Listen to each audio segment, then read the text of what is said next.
사무엘상 13장 5절부터 15절까지 말씀을 봉독합니다. 블레셋 사람이 이스라엘과 싸우려 하여 모였는데 병거가 3만이요 마병이 6천이요 백성은 해변에 모래같이 많더라. 그들이 올라와서 베다벤 동편 믹마스에 진침해 이스라엘 사람들이 위급함을 보고 절박하여 굴과 수풀과 바위 틈과 은밀한 곳과 웅덩이에 숨으며 어떤 히브리 사람들은 요단을 건너 갓과 길르앗 땅으로 가되 사울은 아직 길갈에 있고 그를 좇은 모든 백성은 떨더라. 사울이 사무엘의 정한 기한대로 이레를 기다리되 사무엘이 길갈로 오지 아니하매 백성이 사울에게서 흩어지는지라. 사울이 가로되 번제와 화목 제물을 이리로 가져오라 하여 번제를 드렸더니 번제 드리기를 필하자 사무엘이 온지라. 사울이 나가 맞으며 문안하매 사무엘이 가로되 왕이 행한 것이 무엇이뇨? 사울이 가로되 백성은 나에게서 흩어지고 당신은 정한 날 안에 오지 아니하고 블레셋 사람은 믹마스에 모였음을 내가 보았으므로 이에 내가 이르기를 블레셋 사람은 나를 치러 길갈로 내려오겠거늘 내가 여호와께 은혜를 간구치 못하였다 하고 부득이하여 번제를 드렸나이다. 사무엘이 사울에게 이르되 왕이 망령되이 행하였도다. 왕이 왕의 하나님 여호와께서 왕에게 명하신 명령을 지키지 아니하였도다. 그리하였다면 여호와께서 이스라엘 위에 왕의 나라를 영영히 세우셨을 것이오늘 지금은 왕의 나라가 길지 못할 것이라. 여호와께서 왕에게 명하신 바를 왕이 지키지 아니하였으므로 여호와께서 그 마음에 맞는 사람을 구하여 그 백성의 지도자를 삼으셨느니라 하고 사무엘이 일어나 길갈에서 떠나 베냐민 기브아로 올라가니라. 아멘. 이스라엘 백성이 블레셋과 전쟁을 벌이게 되었는데 이제 이스라엘은 전쟁 시에 언제나 하나님의 인도하심과 임재를 요구하고 확인하고 그 전쟁을 수행하곤 했습니다. 그래서 이제 사무엘이 와서 화목제와 번제를 드리고 이제 전쟁을 시작할 작정이었는데 블레셋이 먼저 밀고 들어오는 바람에 사태는 위급함에도 불구하고 사무엘은 오지 않습니다.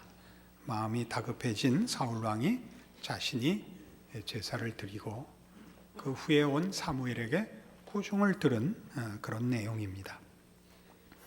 그런데 이 사무엘이 드려야 할, 그가 제사장이니까 제사장이 드려야 할 이 제사 제도를 왕이 드렸다고 해서 그게 그렇게 큰 죄냐 하는 것이 오늘 문제라면 문제입니다. 나중에 보면 다윗 왕은 그 제사장 외에는 먹지 못하는 진설병을 먹었는데도 그건 뭐 성경에 꾸중이 없습니다. 이 문제가 왜 이렇게 크냐?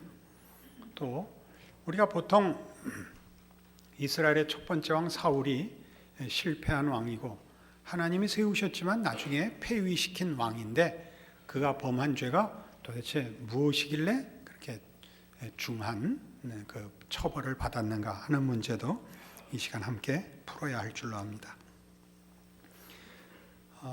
13절과 14절에 반복해서 나오는 이 꾸중을 기억하셔야 됩니다. 사무엘이 사울에게 이르되 왕이 망령되이 행하였도다. 왕이 왕의 하나님 여호와께서 왕에게 명하신 명령을 지키지 아니하였도다. 14절에도 지금은 왕의 나라가 길지 못할 것이라 여호와께서 왕에게 명하신 바를 왕이 지키지 아니하였으므로 여호와께서 그 마음에 맞는 사람을 구하여 그 백성의 지도자를 삼으셨느니라 라고 나옵니다.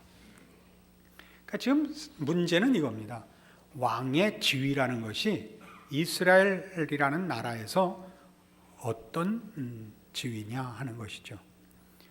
그건 우리 고대 국가들을 보면 왕은 그 스스로가 신이고 초법적인 존재요 절대 권력을 쥔 자입니다. 그러나 이스라엘은 그렇지 않습니다. 이스라엘은 여기도 나오듯이 그 13절이나 14절을 자세히 지적하는 사무엘의 말을 보면 왕의 하나님 여호와께서 왕에게 명하신 명령을 지키지 않았습니다. 그러니까 명령을 받아야 하는 존재고 왕을 세운 주인이 있습니다.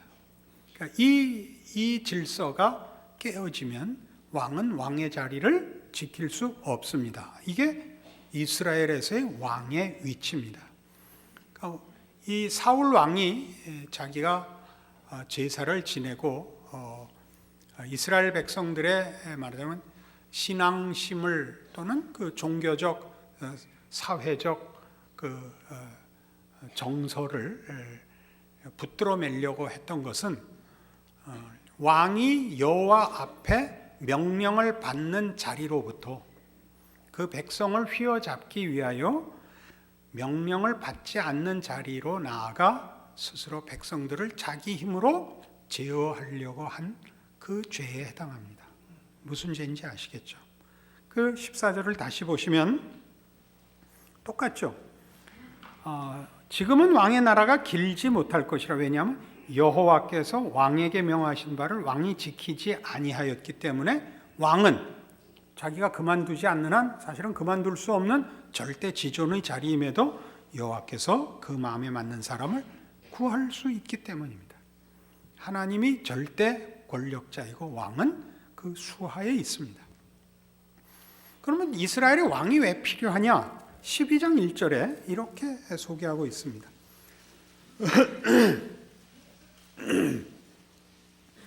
사무엘상 12장 1절. 사무엘이 온 이스라엘에게 이르되 보라 너희가 내게 한 말을 내가 다 듣고 너희 위에 왕을 세웠나니 이제 왕이 너희 앞에 출입하느니라. 보라 나는 늙어 머리가 휘었고 내 아들들도 너희와 함께 있느니라. 내가 어려서부터 오늘날까지 너희 앞에 출입하였다 라고 얘기합니다. 왕은 백성 앞에 출입하는 자입니다. 그리고 그것은 사무엘이 백성 앞에 출입한 것과 같은 근본적인 직무라고 얘기합니다. 백성 앞에 출입한다는 것이 무엇이냐를 열왕기상에 가면 한 번 더 이렇게 소개되고 있습니다. 사무엘상, 사무엘하, 그리고 열왕기상입니다. 514페이지.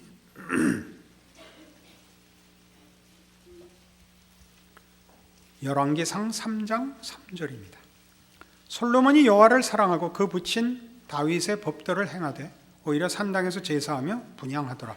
이에 왕이 제사로 기브온으로 가니 거기는 산당이 큼이라.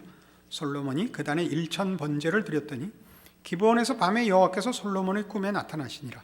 하나님이 이르시되 내가 네게 무엇을 줄꼬 너는 구하라. 솔로몬이 가로되 주의 종 내 아비 다윗이 성실과 공의와 정직한 마음으로 주와 함께 주의 앞에서 행함으로 주께서 저에게 큰 은혜를 베푸셨고 주께서 또 저를 위하여 이 큰 은혜를 예비하시고 오늘날과 같이 저희 위에 앉을 아들을 저에게 주셨나이다. 나의 하나님 여호와여 주께서 종으로 종의 아비 다윗을 대신하여 왕이 되게 하셨사오나 종은 작은 아이라 출입할 줄 알지 못하고 주의 빼신 백성 가운데 있나이다. 저희는 큰 백성이라 수요가 많아서 셀 수도 없고 기록할 수도 없사오니 누가 주의 이 많은 백성을 재판할 수 있사오리까. 지혜로운 마음을 종에게 주사 주의 백성을 재판하여 선악을 분별하게 하옵소서. 솔로몬이 지혜를 구하는 장면인데 왕직을 수행하기 위하여 지혜가 필요하다는 겁니다. 그것을 다른 말로 종은 작은 아이라 출입할 줄을 알지 못합니다 라고 표현하고 있습니다. 여기서 출입한다는 것은 그래서 길을 보인다 그런 뜻입니다. 길을 보인다. 백성들에게 길을 보인다. 길을 보인다는 것은 안내한다, 인도한다, 모범을 보인다 그런 뜻입니다. 이스라엘에게 있어서 왕은 하나님의 법도를 보이며 모범을 행하는 자를 말합니다. 무엇이 하나님의 길인가? 어떻게 하는 것이 하나님의 백성의 진정한 모습이며 삶인가를 솔선수범하고 그 길을 안내해야 되는 지도자인 것을 말합니다. 그것은 그 후에 나오는 지혜를 구하는 데서도 더 분명해집니다. 이 백성을 재판하기 위해서 지혜가 필요합니다 라고 합니다. 이 재판이라는 말을 쓴 것은 그 구절 끝에 나오는 바와 같이 주의 백성을 재판하여 선악을 분별하게 하옵소서에 드러나는 바와 같이 재판을 하여 선악을 분별한다는 것은 이런 이스라엘 백성에게 옳은 길을 보이기 위한 재판을 말합니다. 옳은 길을 보이기 위한 판단입니다. 우리는 사사시대 사사들이 이스라엘 백성을 지키고 또 하나님의 법도대로 인도하기 위하여 세워진 종들인 것을 압니다. 우리는 사사기가 고난에 빠진 이스라엘을 하나님을 의지하여 구원해낸 영웅들로 되어 있어서 그 사사라고 하면 조금 군사적인 지도자로 보통 이미지를 갖고 있습니다만, 우리말 성경도 한문 표기를 할 때 사사기는 스승사자와 선비사자를 써서 사사라고 합니다. 그러니까 가르침을 더 강조하고 있다고 할 수 있죠. 영어 번역본은 저지로 되어 있습니다. 그러니까 판관들입니다. 그러니까 사사들은 판관들입니다. 그러니까 저들의 판관이라는 명칭이 붙은 이유는 이스라엘 백성은 하나님과 언약 관계에 있는 특별한 선민입니다. 어떤 언약 관계에 있느냐 하면 이스라엘 백성은 하나님만을 신으로 섬겨야 하고 하나님은 이스라엘 백성의 하나님이 되기로 하시는 언약 관계입니다. 하나님은 이스라엘에게 거룩함으로 찾아오시고 복 주시고 그의 백성을 삼으시는 하나님이요. 그래서 이스라엘 백성은 다른 신들을 찾지 않고 하나님의 법도와 하나님만을 사랑해야 하는 백성입니다. 그래서 그걸 신명기에서 여러분 보시다시피 하나님을 순종하고 그 법도를 지키면 복을 받고 그렇지 않으면 벌을 받을 것이라는, 말하자면 약속의 징계 조항을 달았죠. 그래서 사사기 내내 뭐냐 하면 왜 이스라엘의 지도자들이 판관이라 불림을 받느냐 하면 누가 틀렸느냐? 하나님의 성실하심의 잘못이냐? 능력의 하자가 있는 것이냐? 아니라 백성들이 하나님을 버렸기 때문에 이 고난이 임했느니라 라는 것으로 이스라엘의 잘못을 지적하고 저들이 무엇을 틀렸으며 그 신앙상 어떻게 돌이켜야 하는가를 가르치기 때문에 그들이 판관이었던 것입니다. 그 명칭이 가장 그들의 지도자의 이름에 적합합니다. 그러니까 솔로몬이 선악을 구별하기 위하여, 가르치기 위하여 내가 재판을 해야 하기 때문에 지혜가 필요합니다 라는 것은 이 백성들을 어떻게 인도하여야 하나님의 백성답게 되며 하나님의 뜻을 이룰 것인가를 구했다는 의미입니다. 이것이 이스라엘 왕의 지위요 직무입니다. 지금 사울은 무슨 실수를 하고 있느냐 하면, 이게 사실은 기독교 신앙에서는 참으로 아주 중요한 문제가 될 수 있는 아주 미묘한 사항인데, 오늘 사울에게서 그 대표적인 실패가 드러납니다. 신앙을 동원하여 하나님과 나 사이의 관계와 하나님의 주권과 영광이 드러나는 것이 배제되고 신앙만으로 나의 증거를 삼아 내가 권위를 대신하게 되는 죄를 범합니다. 좀 어렵죠? 이제 내내 설명을 할 것입니다. 오늘 집에 가실 생각하지 마시고 이 문제는 말하자면 앞에 사무엘상 시작을 하는 서두에서 첫 번째 블레셋과의 전투 광경에서 등장했던 것입니다. 이스라엘은 당연히 블레셋과의 전투에 자기네들은 하나님의 백성이고 전능하신 하나님을 섬기고 있으므로 누구하고 싸워도 이기리라 생각하고 블레셋에게 나갔다가 첫날 많은 사람이 죽는 사상자를 내고 패퇴합니다. 그들이 놀라서 이건 틀림없이 하나님이 우리 가운데 함께 하시지 않아서 생긴 것이다. 하나님이 우리 가운데 함께 하게 하자 해서 법궤를 가져왔죠. 그리고 나가서 더 많이 죽었죠. 그리고 법궤는 빼앗겼습니다. 거기서 성경이 우리에게 무슨 교훈을 내리고 있고, 당시 이스라엘도 깨우쳤어야 했던 문제가 뭐냐 하면, 하나님은 기계적으로 움직이는 분이 아닙니다. 하나님의 임재를 기계적으로 제어할 수 있는 인간은 아무도 없습니다. 하나님은 하나님의 주권으로 행사하시고 우리가 그 뜻에 순종해야 합니다. 그때만 하나님의 임재를 우리가 경험합니다. 우리는 간구해야 되며 엎드려야 하며 그 뜻을 쫓아야 하는 존재들이지, 우리가 하나님을 제어하고 우리 입맛대로 그를 명령할 수는 없습니다. 그것은 지금 우리 열왕기상 13장에서 보는 사무엘이 사울을 꾸짖는 내내 얘기에 어느 면에나 등장하죠. 여호와께서 왕에게 하라고 하신 명령을 왕이 지키지 않았기 때문에, 이 주종 관계가 분명하게 드러나는데 이것을 무슨 이름으로 깨냐면 신앙이라는 이름으로 깨는 겁니다. 이스라엘의 종교를 동원하여 하나님 앞에 서지 않고도 하나님의 힘만은 빌려올 수 있다고 믿은 것이 법궤 사건이고 지금 사울이 제사를 대신 드린 사건입니다. 이 문제는 여기에서만 등장하는 것이 아니라 성경의 아주 이 굵은 사건에서 아주 크게 우리에게 경고하는 식으로 신약에서도 이렇게 등장합니다. 마태복음 16장에 보시면 마태복음 16장 16절입니다.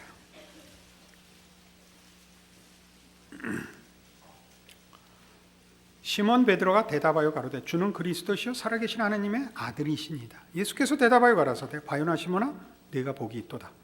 이를 내게 알게 하니는 혈육이 아니요 하늘에 계신 내 아버지시니라. 또 내가 네게 이르노니 너는 베드로라. 내가 이 반석에 내 교회를 세우리니 음부의 권세가 이기지 못하리라. 내가 천국 열쇠를 네게 주리니 네가 땅에서 무엇이든지 매면 하늘에서도 매일 것이요 네가 땅에서 무엇이든지 풀면 하늘에서도 풀리리라. 라는 아주 복된 교회의 설립과 교회의 권세를 약속하셨습니다.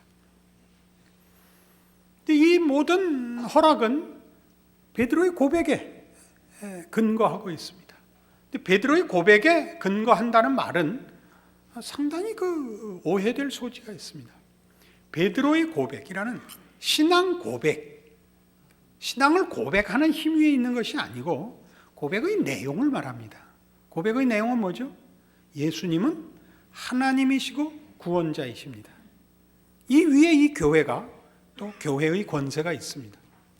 그러나 베드로는 이 문제를 이제 뒤에 가서 약간 잘못 알고 있었다는 것이 드러납니다. 21절 이때로부터 예수 그리스도께서 자기가 예루살렘에 올라가 장로들과 대제사장들과 서기관들에게 많은 고난을 받고 죽임을 당하고 제3일에 살아나야 할 것을 제자들에게 비로소 가르치시니 베드로가 예수를 붙들고 간하여 가로되 주여 그리 마옵소서. 이 일이 결코 주에게 미치지 아니하리이다. 예수께서 돌이키시며 베드로에게 이르시되 사단아 내 뒤로 물러가라. 너는 나를 넘어지게 하는 자로다. 네가 하나님의 일을 생각지 아니하고 도리어 사람의 일을 생각하는도다. 무서운 꾸중을 듣습니다. 오죽하면 사단아라는 꾸중을 들었겠는가 생각하셔야 됩니다. 우린 사울의 실패가 그까지 제사장이 하나 왕이 하나 제사만 잘 드리면 되지 싶은데 왕위를 박탈당하는 큰 잘못이었다니까요. 그게 지금 여기도 동일하게 등장하죠. 주는 그리스도시요 살아계신 하나님의 아들이십니다라는 이 복된 고백을 해놓고 왜 베드로가 사탄이 되느냐. 그 고백의 진정한 의미를 깜빡하죠. 어떻게 깜빡해요? 그 고백을 한 자의 기특함일 거예요. 자기 스스로에 대한 기특함이 이제 그리스도 앞에 서 있고 하나님 앞에 서 있는 이 관계성이 배제된 채, 그러니까 신앙 고백이 일어나는 곳에 그 신앙 고백의 내용과 대상인 하나님과 성자 예수 그리스도가 있고 그 앞에 서 있는 내가 아니라 이분들은 없어지고 신앙 고백을 한 나만 남는 그런 일이 생기면 그는 더 이상 왕이 될 수 없고 성도가 될 수 없는 것입니다. 좀 심하지 않은가? 여러분 머리로 이렇게 금방 알아들을 리도 또 없는 일이고 하니까 이번엔 마태복음 4장으로 가봅시다. 골치 아프죠? 그냥 쉽게 믿게 할까요? 그냥? 그래도 끝까지 가보고 그 다음에 선택을 합시다. 마태복음 4장에 가면 그때 예수께서 성령에게 이끌려 마귀에게 시험을 받으러 광야로 가사 40일을 밤낮으로 금식하신 후에 줄이신지라. 시험하는 자가 예수께 나와서 가로되 네가 만일 하나님의 아들이거든 명하여 이 돌들이 떡덩이가 되게 하라. 예수께서 대답하여 가라사대 기록되었으되 사람이 떡으로만 살 것이 아니요 하나님의 입으로 나오는 모든 말씀으로 살 것이라 하였느니라. 이에 마귀가 예수를 거룩한 성으로 데려다가 성전 꼭대기에 세우고 가로되 네가 만일 하나님의 아들이거든 뛰어내리라. 기록하였으되 저가 너를 위해 그 사자들을 명하시리니 저희가 손으로 너를 받들어 발이 돌에 부딪히지 않게 하리로다 하였느니라. 예수께서 이르시되 또 기록되었을 때 주 너의 하나님을 시험치 말라 하였느니라. 이 이제 세 시험 중에 앞에 두 개인데요. 공히 무엇을 문제 삼고 있죠? 내가 만일 하나님의 아들이거든. 내가 만일 하나님의 아들이거든. 이제부터 그 아들된 어떤 권세와 그 정체성과 혹은 그 권리들을 발휘해서 네가 하나님의 아들이라는 것을 확인해봐라. 이겁니다. 우리 예수 믿으면 제일 많이 받는 시험 중에 하나입니다. 내가 정말 진지한 신앙 고백을 갖고 있는데 어떻게 하나님이 나를 받아주신 것 같은 게 없다.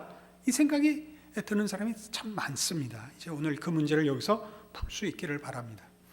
여기에 대한 예수님의 대답은 이겁니다. 사람이 떡으로 살지 않고 하나님의 말씀으로 산다. 주 너의 하나님을 시험치 말랍니다.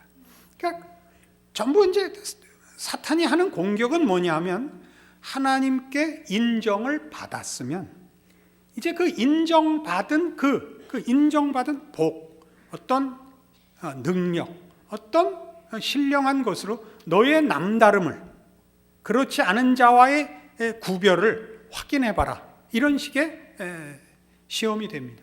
여기에 대한 예수님의 대답은 끝까지 뭐냐 하면 나의 복된 것과 나의 구별된 것과 나의 신앙 고백과 나의 정체성은 하나님과의 관계를 떠나서는 있을 수 없다.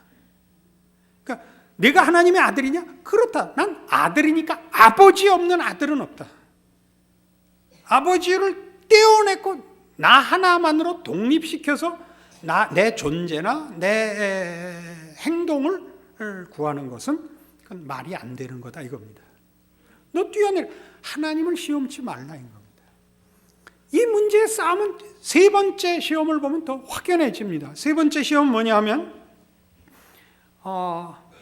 8절 마귀가 또 그를 데리고 지극히 높은 산으로 가서 천하 만국과 그 영광을 보여 가로되 만일 내게 엎드려 경배하면 이 모든 것을 내게 주리라. 여러분 생각해 보세요. 앞에 내가 만일 하나님의 아들이거든 이렇게 해보라. 이거는 시험으로서 그 난이도가 꽤 있죠. 그죠? 그건 정말 난이도 한 2쯤 될 거예요. 2, A, B, C, D, E. 트리플 점프보다 센 거잖아요. 그러나 세 번째 시험은 우습잖아요. 세 번째 시험은 우습잖아요. 나에게 경배하면 이걸 주겠다. 아니 사탄한테 경배할 신앙인이 어디 있어요? 항차 예수님이겠어요. 근데 왜 이런 뒤로 갈수록 원래 어려워지는 거 아닌가요? 원래가 그렇죠. 마귀는 머리 큐가 낮을까요? 어떻게 된 거죠? 이게 이 시험의 공통성이 무엇인가 드러나는 시험입니다. 하나님과 나의 관계를 떼고 신앙이라는 것이 존재할 수 없습니다. 그때는 그가 누구 밑에 있는 셈이냐면 사탄 밑에 있다는 거죠. 사탄이 본색을 드러낸 겁니다. 하나님과의 관계를 분리해내는 문제를 계속 냈죠. 뭘로? 신앙이라는 이름으로. 신앙이라는 이름으로. 네가 만일 하나님의 아들이거든요.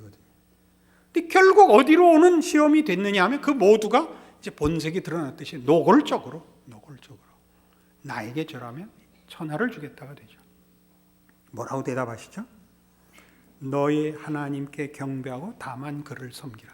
이걸 그냥 듣지 마세요. 이건 우리에게는 너무 정서적으로 익숙해서 그냥 눈물이 앞을 가리고 말아요. 그러지 말고 이 관계성을 놓치지 말라고요. 모든 신앙 고백은, 그리고 신자의 자기 정체성은 하나님과의 관계가 묶여서만 존재하지, 그 관계가 분리되어 독립되는 날에는 기독교 신앙은 그건 사탄 앞에 가는 것입니다. 잊지 마셔야 돼요. 그러니까 사울의 실수는 그것입니다. 이제 이게 예를 들면 이제 나중에 사무엘상 15장에 가면 결정적인 폐위를 받을 수밖에 없는 결정적인 불순종의 사건이 나오는데 거기 나와요. 거역하는 것은 사신 우상에게 절하는 것과 같습니다. 사신, 거짓사, 거짓된 신에게 절하는 것과 같습니다. 글이 연결된다고요. 그래서 이 문제를 우리 신자들의 일반적인 신앙생활 속에 어떻게 이게 늘 있는 시험이고, 사실은 이 문제가 얼마나 깊은, 그리고 가장 본질적이고 보편적인 신앙 현실인가를 확인해야만 합니다. 고린도 후서 1장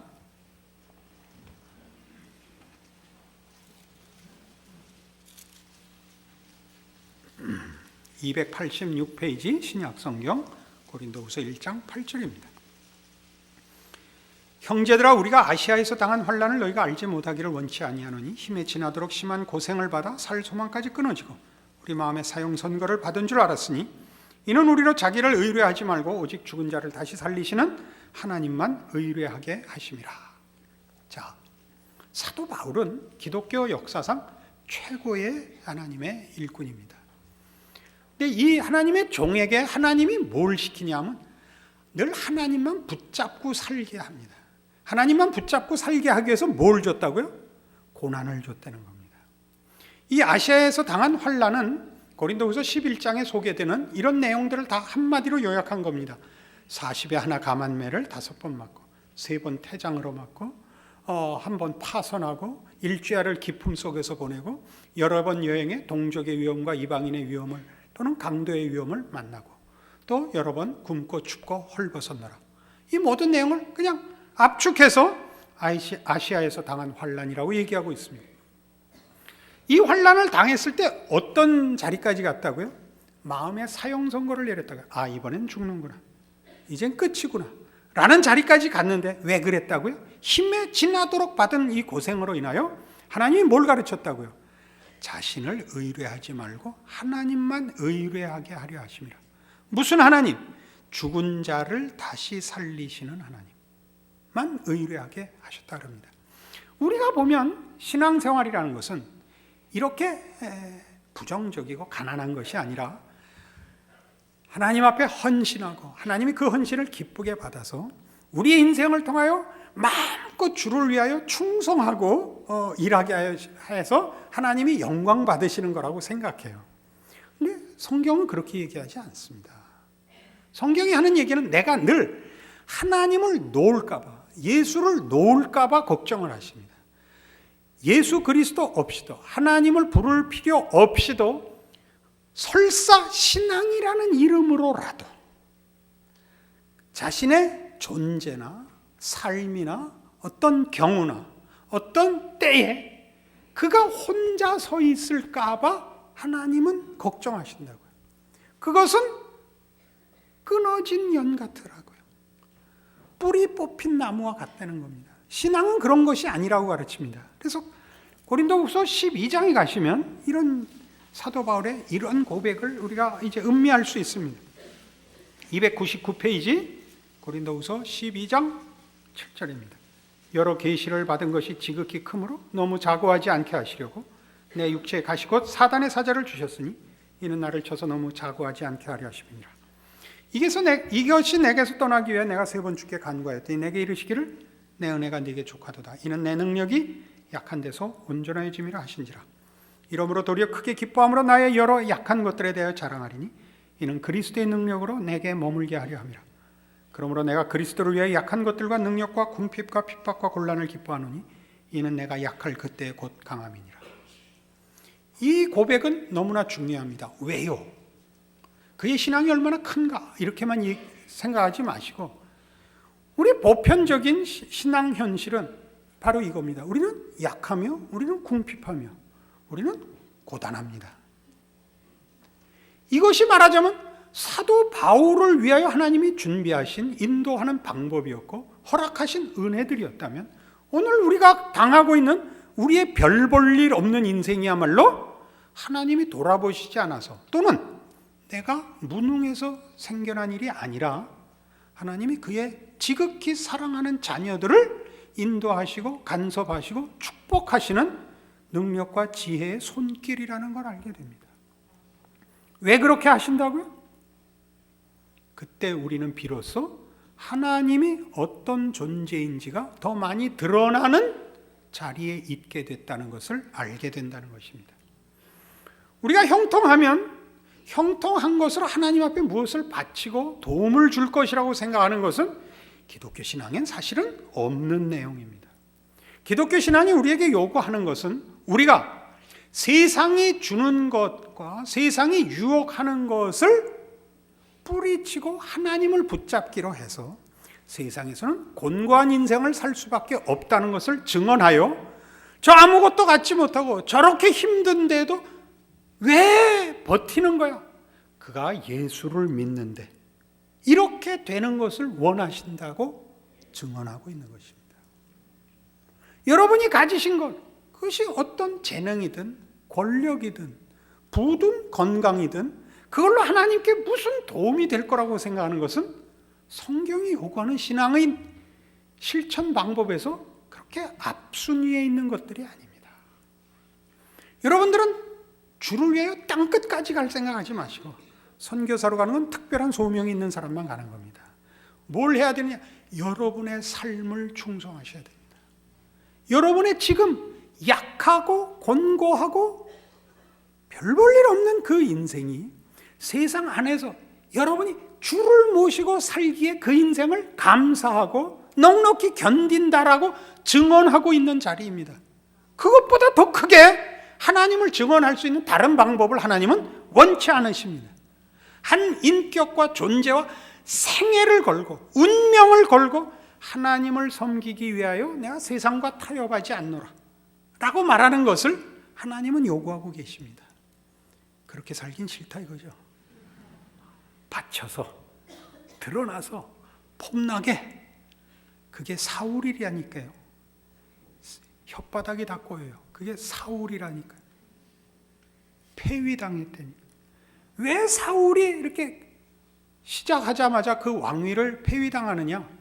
그는 신앙이 뭔지 모른다는 얘기입니다. 우리 모두가 그렇습니다. 우리는 주를 위하여 열심히 특심한 민족입니다. 그래서 신앙에서 벗어나고 있습니다. 각자에게 맡긴, 너희는 세상의 빛이다, 너희는 세상의 소금이다가 뭔지 모르는 겁니다. 다르게 살아야죠. 그 다르게 산다는 것이 윤리 도덕성의 문제가 아닙니다. 근본적인 존재론에 대한 이해입니다. 하나님과의 연결, 예수 그리스도 안에 있음을 벗어날 수 없다는 겁니다. 내가 만일 하나님의 자녀이거든 저 돌들을 명하여 떡을 만들어. 그건 하나님이 정하실 문제고 나는 그의 말씀으로 산다. 이걸 버티셔야죠. 여러분의 인생에 억울한 것은 하나도 없습니다. 여러분 하나하나가 다니엘이고 엘리야인 것입니다. 그들을 흉내낼 것도 그들을 부러워할 것도 없습니다.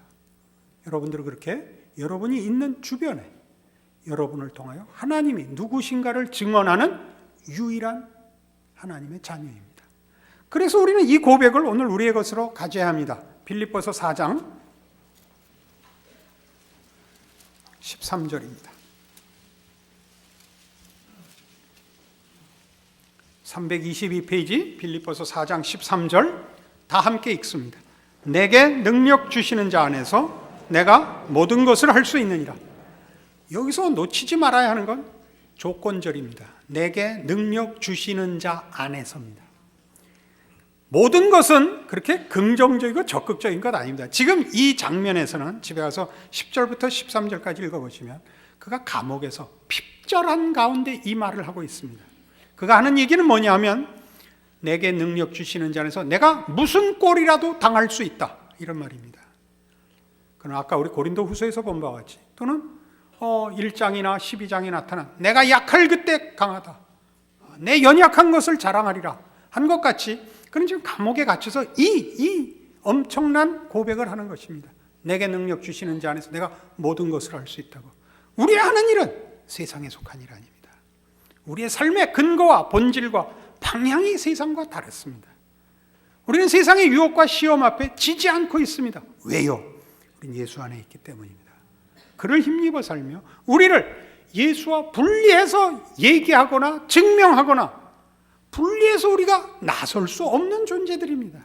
언제나 우리는 오직 그에게 경배하고 그를 섬길지니라 라고 답하는 자로 우리의 삶을 삽니다.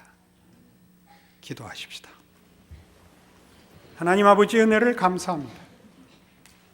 우리의 신앙적 고백들은 우리의 존재와 우리의 삶과 우리의 운명의 본질입니다. 우리를 예수 그리스도와 떼어놓을 수 있는 것은 아무것도 없습니다. 세상의 시험과 유혹 앞에 우리는 하나님의 자녀로 섭니다. 주를 의지하여 섭니다. 우리의 약하고 어리석고 미련한 것들을 인하여 더욱더 주를 의지합니다. 그때 주께서 우리의 생애를 통하여 우리의 존재를 통하여 영광 받으시며 간섭하시며 은혜를 베푸실 것을 믿습니다. 그렇게 우리의 삶을 믿음으로 인내하고 충성하고 지켜내는 저희들 되게 하여 주시옵소서. 지금은 우리 주 예수 그리스도의 은혜와 하나님 아버지의 극진하신 사랑과 성령님의 교통하심이 오직 주 예수 안에서 모든 것을 바라는 믿음으로 그 인생을 바치고 자신을 지키며 주 안에서 살아가기로 작정하고 돌아가는 심령들 위해 영원토록 함께 있을지어다. 아멘.